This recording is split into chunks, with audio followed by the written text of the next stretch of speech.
More than half of what the average American eats today isn't actually food. And that is why it is quietly rewiring our brain, our gut, and even our future. We could start reversing that damage and rewire our brain for health using nothing more than what we put on our plate.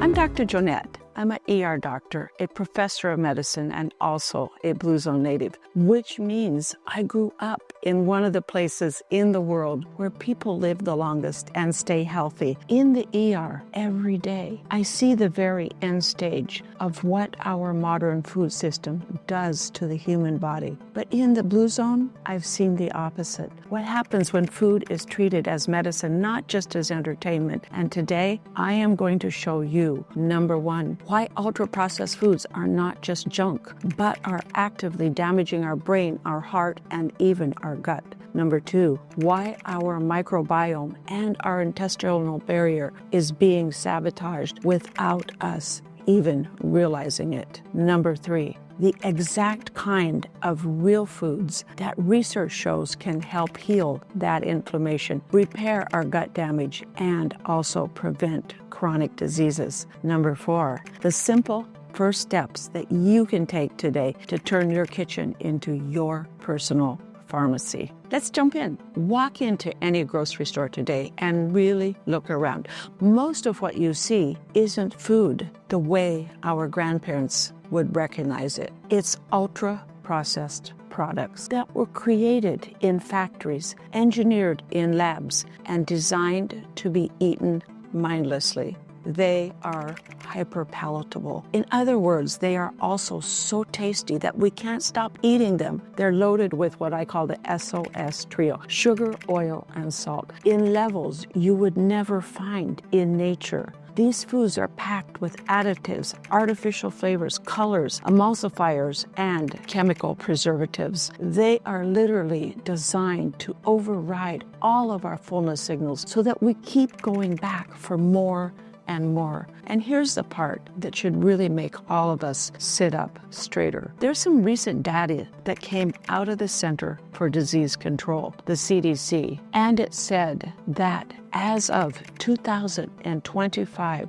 Americans get about 55% of their daily calories from ultra-processed foods. And it's even worse for our children and our adolescents. That number climbed to nearly 62%. What that means is that more than half of what we eat and nearly 2/3 of what our children eat comes from substances that our body was never designed to handle. From an evolutionary perspective, this shift over just a few decades is one of the most dramatic changes in human nutrition that our species' entire history has ever encountered. And our bodies are screaming at us about the consequences. So let's talk what happens when ultra-processed foods become our daily fuel supply. Ultra-processed foods drive chronic, low-grade inflammation throughout our body. Think of it as a silent background fire that's smoldering away, causing things like heart disease, type 2 diabetes, and many of our autoimmune diseases, and even some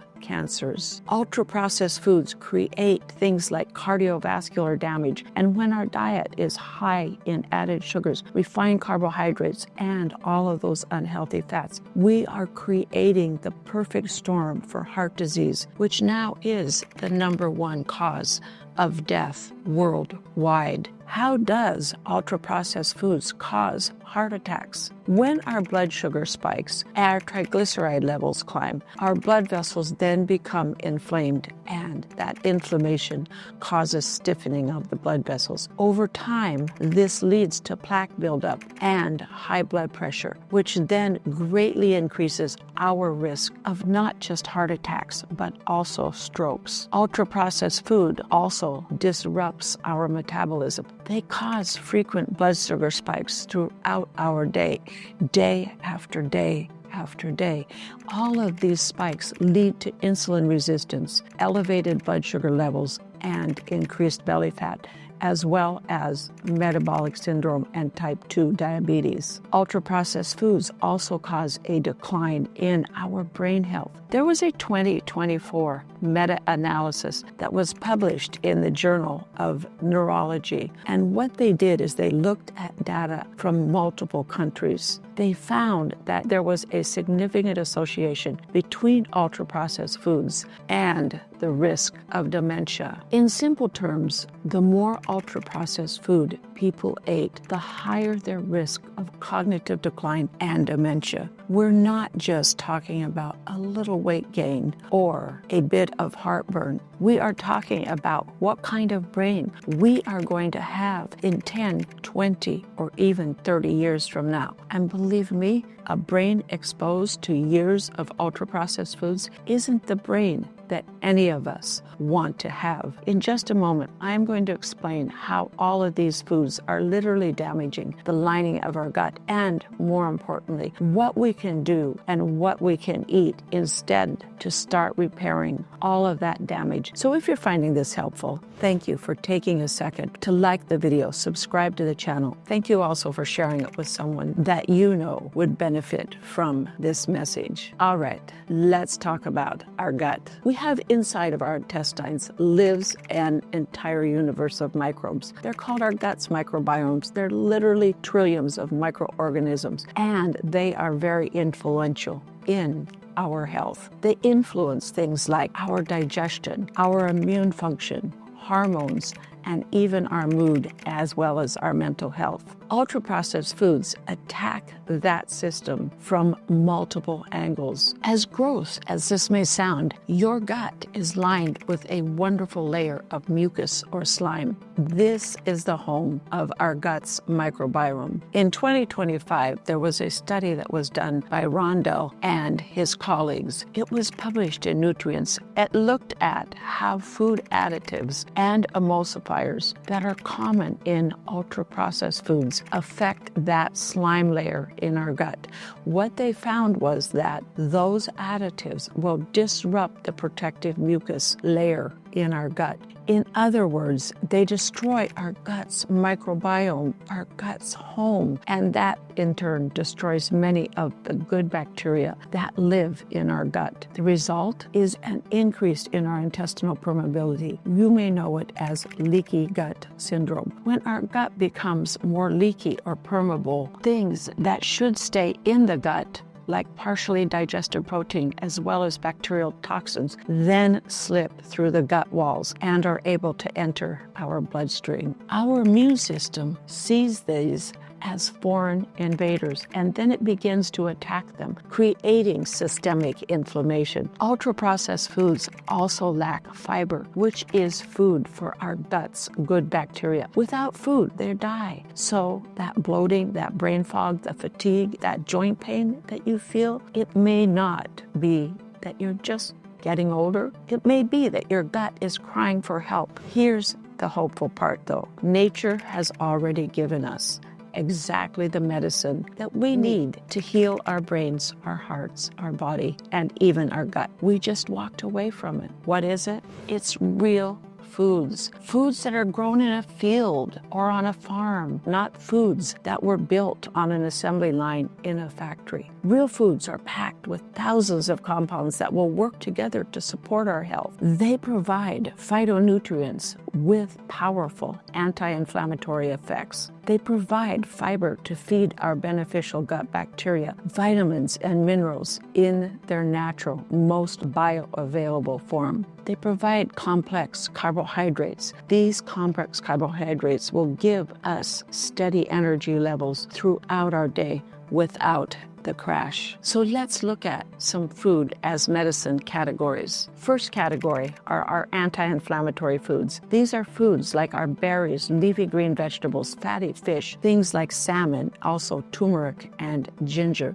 These foods will actively calm inflammation. For example, the anthocyanins in blueberries are a powerful antioxidant that reduces our inflammatory markers. The omega-3 fats in salmon help lower inflammation through different biochemical pathways. And you're not just eating healthy, you are taking natural anti-inflammatory medication in a food form. Number 2, foods that heal our gut. To heal our gut, we need to first restore microbial diversity, then strengthen the gut's barrier, or that slime layer, and also reduce inflammation. Gut healers are the fermented foods like sauerkraut, kimchi, and yogurt that has live cultures. All of these provide probiotics, the beneficial bacteria. Prebiotic-rich foods are foods like garlic, onions, and Jerusalem artichokes. What they do is they feed our gut's bacteria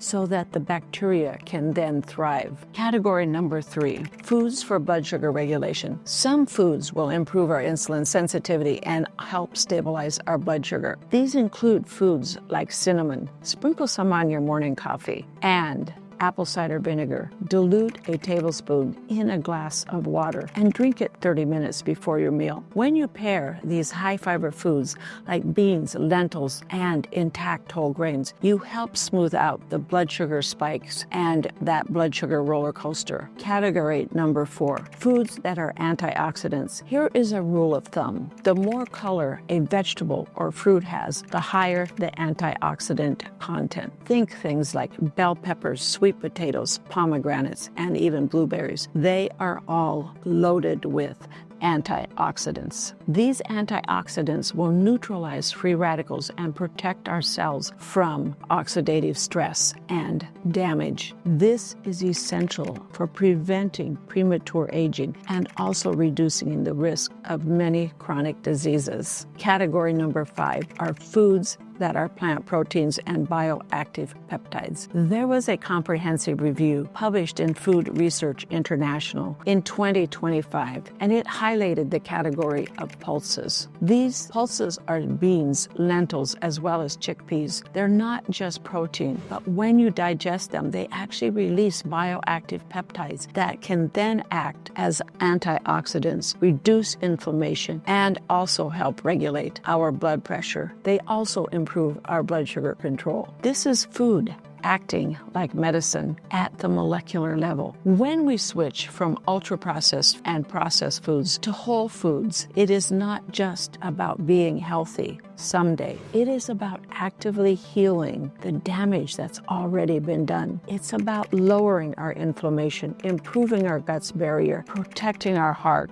and healing our brains right now. In 2021, there was another paper that was published in the Journal of Nutrients, and it looked at a polyphenol-rich diet. These are the diets that are full of colorful plant foods. They found that these diets are associated with better gut barrier function, reduced intestinal permeability, as well as lower markers of systemic inflammation. There's been other research that has shown that whole food, plant-predominant diets can also help reverse type 2 diabetes in as little as 16 days in some intensive programs. You heard that right. We can now reverse type 2 diabetes in as little as 16 days through diet. Our body has an incredible capacity to repair as well as regenerate, but that capacity is not infinite. There is a point where damage becomes so much harder or even impossible to reverse. And that is why this is so urgent, not as a scare tactic, but as a loving warning from our future self. So what do you actually do with all of this information? You don't need a private chef.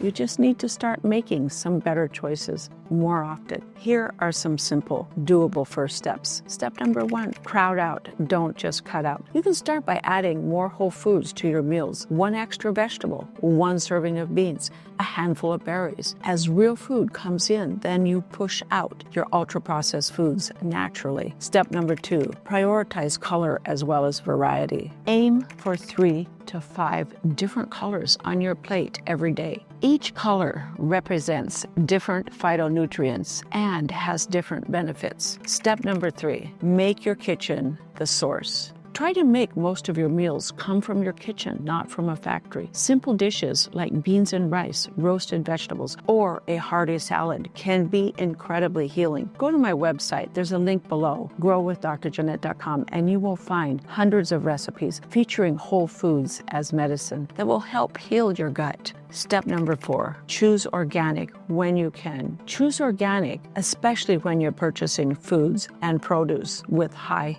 pesticide levels. But remember, a non-organic apple still is so much better than that organic donut. I don't know, do they even make organic donuts? Probably. Step number 5, think of food as information. Every bite you take is a message to your genes, your cells, and your microbiome. So ask yourself, is this food sending a message of healing or a message of harm? Our body is listening to everything that we feed it. Every meal is a chance to rewrite our story, to move towards more energy, clearer thinking, and a longer, healthier life. If you're ready to take this seriously and you want guidance rooted in both science and real life Blue Zone wisdom, I'd love to help you. Head over to my website, growwithdrjoanette.com. There you're going to find recipes, tools, resources, as well as next steps to help you turn food as medicine from an idea into your everyday reality.